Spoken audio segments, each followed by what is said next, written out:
Well, here it is, 329 pages, and it sets out the new legal powers that it wants, and frankly, it's quite likely to get, because it'll go through probably without much opposition from Labour in the next few days, in the handling of, and to help it handle, coronavirus.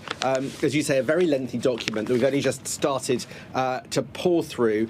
You get a sense of the scope of this bill just from the contents page, and I have to say, it is extraordinary, the amount of powers that the government is taking for itself at this time of emergency. As I say, senior opposition frontbenchers not objecting, even though there are measures in here that they would have vigorously opposed before this outbreak. Let's go through some of the things that it includes.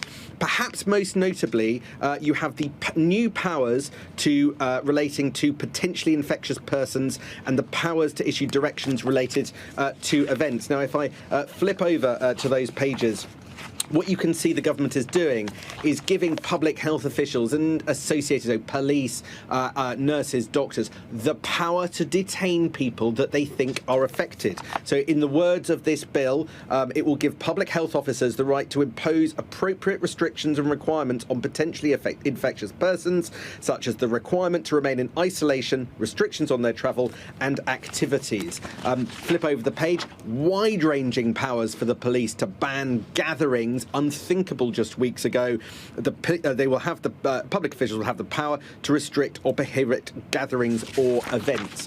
Those powers will be subject in most cases to sunset clauses. They will be reviewed in retrospect, and there'll be the power of judicial review if people feel that they were overused. But they are very significant.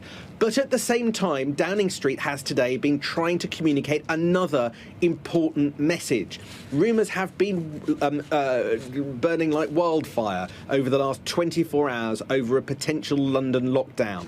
Downing Street has moved to quell those concerns and be very specific about what any measures might, but more importantly, might not mean. So, Downing Street has today said that there will never be a situation where travel into and out of the capital is prohibited. They will never shut down the London transport network, the tube and the buses, as some people on social media, on some people in private WhatsApp groups were suggesting in the last 24 hours.